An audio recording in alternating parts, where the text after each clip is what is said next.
बच्चे हम जो क्वेश्चन कर रहे थे, a liability for 2500 included in sundry creditor is not likely to arise. एक लायबिलिटी 2500 की जो क्रेडिटर में इंक्लूड है, ये आपको अब नहीं देने पड़ेंगे। तो लायबिलिटी डिक्रीज होना मेरी इनकम रिवैल्यूएशन के क्रेडिट में आती है। लेकिन आपको पता है ये रिवैल्यूएशन का प्रॉफिट जो मुझे निकालते हैं अभी हम, लेकिन इसकी कंडीशन पढ़ लेते हैं कि वांट टू डिस्ट्रीब्यूट, जो रिवैल्यूएशन का प्रॉफिट आएगा वो वांट टू डिस्ट्रीब्यूट आएगा या डोंट वांट टू डिस्ट्रीब्यूट। पढ़ो, partners agreed that revise value होती है जो चेंज होके आ रही है, ये are to be recorded in books. कह रहा है पार्टनर्स ने एग्रीमेंट किया कि रिवाइज वैल्यू को बुक्स में रिकॉर्ड करना है, मतलब want to record at revise value, that means want to distribute the profit on revaluation. इसका मतलब जो रिवैल्यूएशन का प्रॉफिट निकलेगा उसका आपको डिस्ट्रीब्यूशन की एंट्री करनी है। लेकिन आपके पास ये जो जनरल रिजर्व गिवन है, ये जनरल रिजर्व, इसकी कंडीशन और पढ़ती हूँ, वांट टू डिस्ट्रीब्यूट है या डोंट वांट। लेकिन आगे कह रहा है they don't however want to distribute the general reserve, लेकिन जनरल रिजर्व को ये नहीं बांटना चाहते, तो उसकी एडजस्टमेंट एंट्री करना। तो you are required to prepare journal entries, journal entry करो, कैपिटल अकाउंट ऑफ पार्टनर बनाओ एंड रिवाइज बैलेंस शीट, और नई बैलेंस शीट भी बनानी है। ठीक है, तो देखना एक बारी ध्यान से क्या बता रही हूँ। तो सबसे पहले तो उसने जर्नल एंट्रीज करने को बोली हैं, लाइन से सबसे पहले रिवैल्यूएशन की जर्नल एंट्रीज हम करते हैं। ध्यान से समझना, आपको मैंने बच्चे इस सम के करते टाइम आपने अपने आगे बुक खोल के बैठनी है याद से। ठीक है, फर्स्ट पढ़ो, इसका फर्स्ट पार्ट पढ़ो, स्टॉक इज वैल्यूड एट 110। ठीक है, स्टॉक का वैल्यूएशन कितना किया गया 110। अंदर बैलेंस शीट में जो वैल्यू है वो ओल्ड वैल्यूज है, बाहर ये वैल्यूएशन किया गया है। तो बताओ अंदर असेट कितने की है 120 और अब असेट कितने की है 110। तो बताओ असेट 10,000 से क्या हो रही है डिक्रीज। असेट की वैल्यू कम होना लॉस है, और मैंने कहा था लॉस रिवैल्यूएशन के डेबिट में आते हैं। तो लॉस रिवैल्यूएशन के डेबिट में आते हैं, तो आपको अपनी जर्नल एंट्रीज में रिवैल्यूएशन को डेबिट रखना है। तो आपने जर्नल का फॉर्मेट बनाना है बच्चे, पूरा जर्नल का फॉर्मेट बनाना है। ठीक है, डेट, पर्टिकुलर, एलएफ, डेबिट और क्रेडिट। ठीक है, तो अब मुझे बताओ सबसे पहले क्या हो रहा है। असेट्स की वैल्यू कम होना लॉस है, और लॉस रिवैल्यूएशन के डेबिट में आते हैं। तो आप अपनी एंट्री में रिवैल्यूएशन को डेबिट रखना। ठीक है, लॉस से रिवैल्यूएशन डेबिट होता है और इनकम से रिवैल्यूएशन क्रेडिट होता है, इनकम से रिवैल्यूएशन क्रेडिट होता है। ठीक है, तो आपकी एंट्री क्या बनेगी, रिवैल्यूएशन अकाउंट डेबिट, क्योंकि ये मेरे लिए लॉस है और लॉस रिवैल्यूएशन के डेबिट में आता है। लेकिन आप कहोगे क्रेडिट क्या होगा, किसकी वैल्यू कम हो रही है, स्टॉक। किसकी वैल्यू कम हो रही है, स्टॉक। तो स्टॉक बिजनेस की असेट है, असेट का डेबिट बैलेंस डिक्रीज पे क्रेडिट, तो टू स्टॉक आ जाएगा। तो रिवैल्यूएशन टू स्टॉक कितने से कम हुई है 10। बचे अब जैसे नेक्स्ट है, अब आप कहोगे कि यहाँ क्यों नहीं लिखा। आप एक बार रिवैल्यूएशन को डेबिट रखना, लॉस की सारी एंट्री एक इसी में आ जाएगी, प्रॉफिट की एक एंट्री हो जाएगी, फिर डिस्ट्रीब्यूशन की एंट्री हो जाएगी। एक एंट्री में लॉस की एंट्री रखो, एक एंट्री में प्रॉफिट इनकम की एंट्री करो। ठीक है, कैसे देखना एक बार ध्यान से। नेक्स्ट आपका रिवैल्यूएशन में आ रहा है machinery is to be depreciated by 10%। Machinery कितने से डेप्रिशिएट हुई है 10%। आपके पास बैलेंस शीट में मशीनरी है 1,59,000 और 10% से डेप्रिशिएट हुई है। ठीक है, 10% से क्या हुई है, डेप्रिशिएट हुई है। ठीक है, तो 1,59,000 का बचे 10%, 15,900। तो असेट की वैल्यू कम है, कम की गई है, तो असेट की वैल्यू कम होना लॉस, और लॉस रिवैल्यूएशन के कहाँ आएगा, डेबिट टू मशीनरी। तो ये नहीं कि रिवैल्यूएशन टू मशीनरी, क्योंकि पता है लॉस से रिवैल्यूएशन डेबिट होता है, तो एक बार ही रिवैल्यूएशन को डेबिट रख लो, इसी में लिख दो टू मशीनरी। इसका मतलब पूरे रिवैल्यूएशन में जितना भी लॉस है मैं यहाँ लिखती जाऊंगी, क्योंकि लॉस से रिवैल्यूएशन डेबिट होता है, एक साथ टोटल लॉस आ जाएगा रिवैल्यूएशन का। ठीक है, तो एक ही एंट्री में एक लॉस की एंट्री और एक इनकम की एंट्री, फिर हम प्रॉफिट निकाल लेंगे। देखना नेक्स्ट कह रहा है a provision for doubtful debts is to be made आपने डाउटफुल डेट मतलब जिन डेटर के बैड होने के क्या हैं चांसेस, उनके लिए प्रोविजन बनाना है 5%। चेक करो अंदर आपके पास बैलेंस शीट में डेटर्स हैं बच्चे 44,000 और इसके ऊपर 5% प्रोविजन बनाना है, 22 का प्रोविजन बनाना है। और आप सबको पता है कि जो प्रोविजन है, जैसे डेटर है 44 है और प्रोविजन हम इसमें से लेस करते हैं, तो प्रोविजन मेरे डेटर को क्या करता है, डिक्रीज। प्रोविजन मेरे डेटर को क्या करता है, डिक्रीज। ठीक है, प्रोविजन मेरे इस डेटर असेट को डिक्रीज करता है, तो ये भी मेरे लिए लॉस है प्रोविजन बनाना। ठीक है, क्योंकि ये मेरे डेटर को डिक्रीज करता है। तो और लॉस रिवैल्यूएशन के कहाँ आते हैं, डेबिट। तो आपने अपनी एंट्री में रिवैल्यूएशन को डेबिट रखना है, लेकिन ये प्रोविजन बनाने की entry, to provision for doubtful debts 22, ये था 15,900, ये 22। आगे चलना। नेक्स्ट कह रहा है, अपने बुक खोल के बैठनी है, building is to be appreciated. Appreciated that means increase. Building is to be appreciated, appreciated that means increase. Asset की, बिल्डिंग की वैल्यू 20% से बढ़ गई है। तो चेक करो आपके पास बैलेंस शीट में बिल्डिंग कितनी है, 2 लाख। आपके पास बैलेंस शीट में बिल्डिंग है 2 लाख, तो 2 लाख का बच्चे 20%, 40,000। बिल्डिंग कितने से बढ़ी है, 20 से बढ़ी है। ठीक है, हाँ यस 20 से बढ़ी है। तो बिल्डिंग की वैल्यू कम बढ़ रही है, तो ये असेट की वैल्यू बढ़ना मेरे लिए इनकम है, और इनकम रिवैल्यूएशन के क्रेडिट में आता है। तो अब आपने नेक्स्ट एंट्री में लेके चलना है, आपने एंट्री में रिवैल्यूएशन को क्रेडिट रखना है। ठीक है, तो आपकी एंट्री बनेगी बच्चे क्या, बिल्डिंग अकाउंट डेबिट। ठीक है, 40 से बढ़ रही है असेट बिल्डिंग, और इस एंट्री में रिवैल्यूएशन क्रेडिट होगा, क्योंकि असेट की वैल्यू इंक्रीज होना मेरे लिए इनकम है, प्रॉफिट। ठीक है, गेन है मेरे लिए ये। ठीक है, तो ये रिवैल्यूएशन के क्रेडिट में आएगा। तो कहने का मतलब एक लॉस की एंट्री रखते हैं, ये नहीं कि बार बार करते रहते हैं, एक एक लाइन पे बार बार एंट्री करते रहोगे, ऐसे नहीं। एक लॉस की एंट्री और एक इनकम की एंट्री। अभी मैं रिवैल्यूएशन को क्रेडिट नहीं करती, सिर्फ एक ट्रांजेक्शन और रह रही है रिवैल्यूएशन की, देख लेते हैं वो लॉस में आएगी, वो यहाँ पे आएगी। प्रॉफिट हमारे लिए क्या है वो उस ट्रांजेक्शन में, ए लायबिलिटी ऑफ 2500। बुक खोल के बैठना। A liability of 2500 included in creditor. एक लायबिलिटी है जो 2500 की है, included in creditor, is not likely to arise. ये लायबिलिटी अब अराइज नहीं होगी, तो आपकी लायबिलिटी क्या हो रही है, डिक्रीज। लायबिलिटी डिक्रीज होना मेरी इनकम है, और इनकम रिवैल्यूएशन के क्रेडिट में। तो आपने एंट्री बनेगी बच्चे, creditors account debit to revaluation. सिर्फ ये डिसाइड कर लो कि जो ट्रांजेक्शन है वो आपके लिए लॉस है या आपके लिए इनकम है। लॉस हो रहा है, रिवैल्यूएशन को डेबिट रखो, इनकम है, रिवैल्यूएशन को क्रेडिट करो। दूसरी तरफ तो असेट और लायबिलिटी का नाम आएगा, क्योंकि लायबिलिटी डिक्रीज हो रही है, लायबिलिटी का क्रेडिट बैलेंस, डिक्रीज पे डेबिट, ये अपने आप ऑटोमेटिकली दूसरी तरफ असेट और लायबिलिटी का नाम आएगा। तो 2500 की लायबिलिटी है, तो ये हो गया 42,500। ठीक है, उसके बाद बचे ये टोटल आ गया 28,100। आप बताओ लॉस किसकी वजह से हो, असेट क्या हो रही है, डिक्रीज, और एक प्रोविजन बनाया है। तो लॉस, नरेशन लिख देना, loss due to decrease in the value of assets and making provision। और आपको पता है इनकम किसी वजह से, असेट इंक्रीज हुई है और लायबिलिटी डिक्रीज। ठीक है, profit due to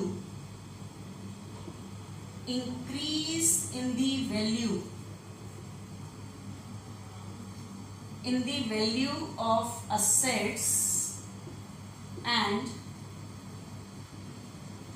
asset increase हुई है और लायबिलिटी डिक्रीज हुई है, and decrease in the value of liability. Liability की वैल्यू डिक्रीज होने पर अब बताओ आपके पास लॉस टोटल कितना हो रहा है, 28,100। इनकम कितनी हो रही है वैल्यूएशन पे, 42,000। गेन कितना हो रहा है, 42,500। तो बताओ 42,500 में से 42,500 बताना इनकम ज्यादा है या लॉस ज्यादा है? इनकम, तो प्रॉफिट निकल के आएगा। जैसे हम साइड से देखते हैं, ठीक है। ये है 42,500 का तो इनकम है, उसमें से लॉस माइनस कर दो ये, तो बच्चे इनकम ज्यादा साइड थी तो प्रॉफिट निकल के आएगा। This is the profit on revaluation, profit on revaluation. लेकिन आप बताओ प्रॉफिट ऑन रिवैल्यूएशन की क्या कंडीशन थी? want to record at revise value, that means want to distribute। तो ये जो रिवैल्यूएशन का प्रॉफिट निकला है, आप इसे ओल्ड रेशियो में बांटने की एंट्री कर दोगे। तो बताओ बांटने की एंट्री मैंने क्या बताई थी आपको? Revaluation account debit to A's capital, B's capital, C's capital, to A's capital, to B's capital, to C's capital. तो 14,400 को तो एग्रीमेंट चेंज होने से पहले वो डिस्ट्रीब्यूट करना चाहते हैं तो ओल्ड रेशियो में बांट लेंगे। ओल्ड रेशियो बच्चे आपके पास है 3:3:2, तो 14,400 को old ratio 3:3:2, that means 3/8 A, 3/8 C, 14,400 का कितना? 2/8। तो 3:3:2 में ये क्या हो जाना चाहिए? डिस्ट्रीब्यूट हो जाना चाहिए। ये आपका आएगा 54, 36। बच्चे इसकी नरेशन लिख लेना। Profit on revaluation transfer to partners capital account, profit on revaluation transfer to partners capital. Revaluation का प्रॉफिट हमने रिवैल्यूएशन का प्रॉफिट कहाँ ट्रांसफर किया? पार्टनर्स कैपिटल अकाउंट में इन ओल्ड रेशियो। अच्छा ये 3 एंट्री देखो, एक लॉस की, एक प्रॉफिट वाली की। तो इनकम में से देखा लॉस कम था तो उसके अकॉर्डिंग ओवरऑल प्रॉफिट निकला। उसके बाद दूसरी चीज क्वेश्चन में गिवन है बच्चे जनरल रिजर्व। क्या गिवन है? General reserve. लेकिन जनरल रिजर्व की कंडीशन क्या आ रही है? डोंट वांट टू डिस्ट्रीब्यूट, वो इसे बांटना नहीं चाहते। तो नहीं चाहते, जनरल रिजर्व को बांटना नहीं चाहते, तो आपको उस जनरल रिजर्व को बांटने की एंट्री नहीं करनी पड़ेगी, एडजस्टमेंट एंट्री करनी पड़ेगी। एडजस्टमेंट एंट्री के लिए आपको क्या निकालने पड़ेंगे? सेक्रीफाइस और गेन। तो सेक्रीफाइस और गेन निकालने पड़ेंगे। तो देखना एक बार वर्किंग नोट में आपको निकालना पड़ेगा सेक्रीफाइस और gain. A, B, C 3:3:2। Due ratio कितनी डिसाइड की गई है? 4:3:2, 4:3:2। A ओल्ड में मिलता था 3/8, न्यू में 4/9, 72, 27। तो पहले से ज्यादा हो रहा है तो इसका 5/72 का गेन निकल के आ रहा है। B 3/8, 3/9, 72, 27। इसका पहले से कम है तो 3/72 का इसका सेक्रीफाइस निकल के आ रहा है। C 2/8, 2/9, 72। इसका 2/72 का सेक्रीफाइस। तो आपको पता है जो जनरल रिजर्व आपके पास क्वेश्चन में गिवन है उसको बांटने की एंट्री नहीं करनी, एडजस्टमेंट एंट्री करनी है, क्योंकि कंडीशन आ रही है डोंट वांट टू डिस्ट्रीब्यूट। तो आपको उसको बांटने की एंट्री नहीं करनी। तो बताओ कौन कौन सेक्रीफाइस कर रहा है? बी और सी। तो बी और सी को जनरल रिजर्व की अमाउंट मिलेगी। आप बताओ इससे जनरल रिजर्व की अमाउंट देगा कौन? ए, जिसको गेन हो रहा है। एडजस्टमेंट एंट्री मैंने आपको बताया था सेक्रीफाइस और गेनिंग। सेक्रीफाइस वाले को दे देते हैं, देता कौन है? Gaining partner. तो एज कैपिटल अकाउंट डेबिट कितनी दोगे? जनरल रिजर्व की बताओ बैलेंस शीट में अमाउंट कितनी है? 36,000। तो आपके पास जनरल रिजर्व की अमाउंट टोटल है 36।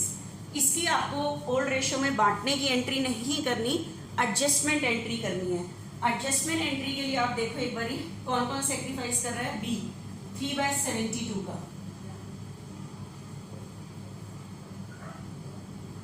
1500। तो बी ने सेक्रीफाइस किया 3/72 का, तो इसे 1500 मिलेगा। और दूसरे का सेक्रीफाइस कितना है 2/72, तो 2/72 36 का 2/72 1000, तो 1000 इसको बताओ इन दोनों को देना कौन, ए 5/72 का इसको गेन हो रहा है। तो बच्चे ये मैंने बांटने की एंट्री नहीं की, ये मैंने कौन सी एंट्री की है, adjustment entry of general reserve, ठीक है। तो इसकी नरेशन लिखोगे आप, adjustment entry for general reserve, ठीक है। जो रिवैल्यूएशन का प्रॉफिट है उसके बांटने की एंट्री करी, इसकी एडजस्टमेंट एंट्री की। बच्चे आपके पास क्वेश्चन में उसने एक तो कहा जर्नल एंट्री करो, बुक में उसने रिवैल्यूएशन अकाउंट बनाया हुआ है, उसकी नीड नहीं है क्योंकि पूछा नहीं है उसने, ठीक है। तो हमने एंट्री में कर दिया उसने सेकंड नंबर पे पूछा है partners capital account. Now I am preparing the partners capital account, ध्यान से देखना, ठीक है। How to prepare the partners capital account.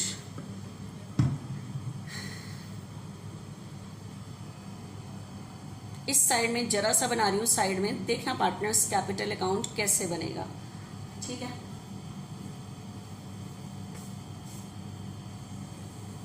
Partners capital account A B C, A B C,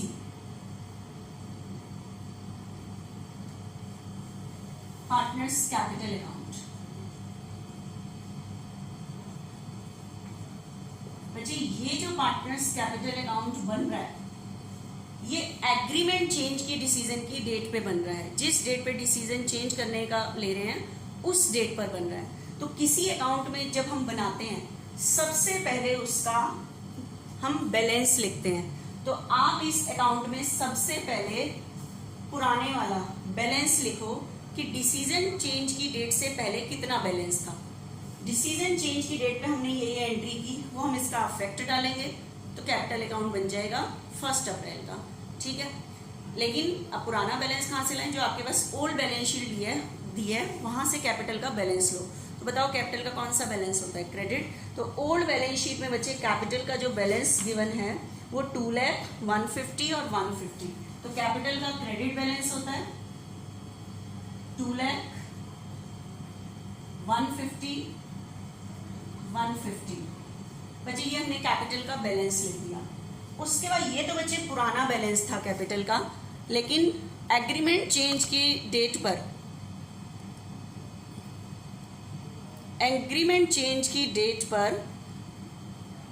आप बताओ, मैंने एक तो रिवैल्यूएशन, क्या इस एंट्री में पोस्टिंग करने सबको आती है ना, यहाँ पे कैपिटल वर्ड यूज नहीं है, यहाँ भी नहीं है, यहाँ पे revaluation account debit to ABC, तो ABC के क्रेडिट में, तो ABC के क्रेडिट में 54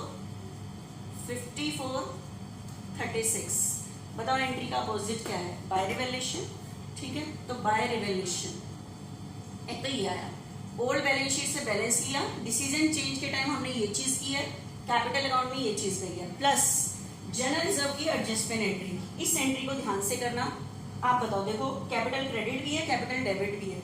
बताओ B कितने से क्रेडिट है, 15, पोस्टिंग करने आती है ना, तो कोई अकाउंट एंट्री में जितने से क्रेडिट है, तो B कितने से क्रेडिट है 15, C कितने से क्रेडिट है 1, C क्रेडिट है 1। बताओ इन दोनों एंट्री का अपोजिट क्या है, A, तो यहां तो लिख दोगे बाय A कैपिटल। ये मैंने B की पोस्टिंग कर दी, ये मैंने C की कर दी, लेकिन अब A के डेबिट में पोस्टिंग आनी है। किसके डेबिट में पोस्टिंग आनी है, A के डेबिट में आनी है, ठीक है। तो बताओ A कितने से डेबिट है 25, तो A के डेबिट में अगर मैंने 25 लिख दिया, तो बताओ एंट्री के अपोजिट में कितने नाम है, 2। तो आपको पता अगर एंट्री के अपोजिट में 2 नाम होते हैं तो आप कैसे करते हो, A के डेबिट में 25 ही लिखो, लेकिन ऐसे में लिखो 1500 और 1 ताकि एंट्री के अपोजिट के दोनों नाम आ सके। तो एंट्री का अपोजिट बताओ, to B's capital to C's capital. देखो A के डेबिट में मैंने 25 ही लिखा, लेकिन एंट्री के अपोजिट के दोनों नाम आ गए। तो इस पोस्टिंग को थोड़ा ध्यान से करना।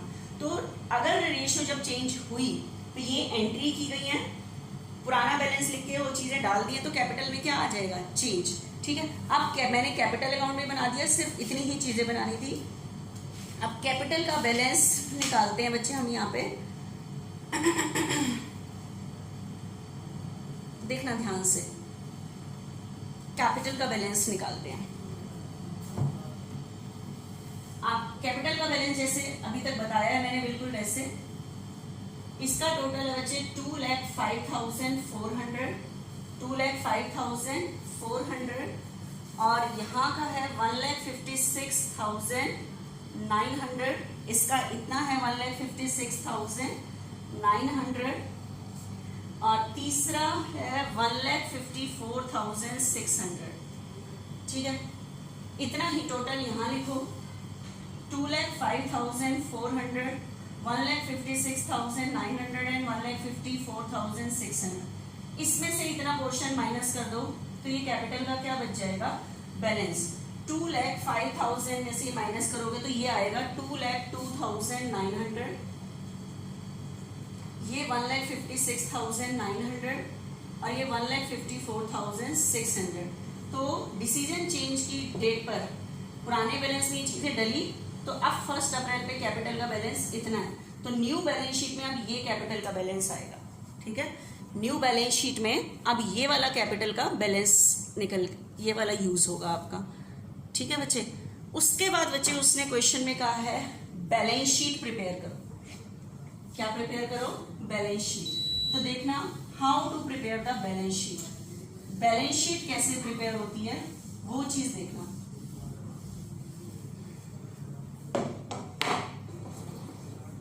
इस क्वेश्चन में आपको बैलेंस शीट कैसे बनानी है।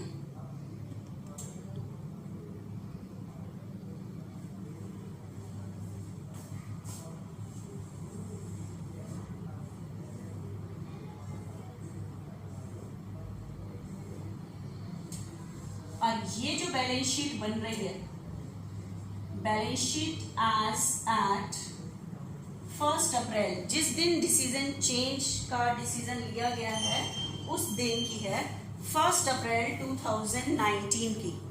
ठीक है, 1 अप्रैल 2019 की। Assets capital plus liability. ध्यान रखना, कभी भी ओल्ड बैलेंस शीट से आपको न्यू बैलेंस शीट बनानी पड़े तो ओल्ड बैलेंस शीट को देखते हुए बनाना। ठीक है, असेट साइड से स्टार्ट करते हुए। लेकिन एक बार बैलेंस शीट बनाने से पहले बताओ, कंडीशन सोचो। वो कह रहा है partners want to record assets and liability as revise value. Revise value पे रिकॉर्ड करना चाहता है, मतलब जो जो चेंजेस आए हैं आपने असेट्स और लायबिलिटीज में वो चेंज दिखाने हैं। मतलब असेट बढ़ी है तो बढ़ा के दिखानी है, कम हुई है तो कम होके दिखाना है। ठीक है, क्योंकि कंडीशन थी बैलेंस शीट बनाने से पहले कंडीशन सोच लेना, वो असेट्स और लायबिलिटीज वाली। Want to record at revise value, new values पर दिखाना चाहते हैं, मतलब असेट्स और लायबिलिटीज में जितना बड़ा घटा है वो चेंज करके ही दिखाना है आपने ओल्ड बैलेंस शीट को देखते हुए। तो आपको असेट साइड से स्टार्ट कर रही हूँ। असेट साइड में सबसे पहली चीज है कैश एट बैंक। तो मेरा बैंक में तो पूरे सम में कोई फर्क ही नहीं पड़ा, जिसमें कोई फर्क नहीं पड़ा वो एज इट इज लिख देना, कैश एट बैंक। तो कैश एट बैंक तो एज इट इज लिखना, ये मेरे पे कोई फर्क नहीं लगा।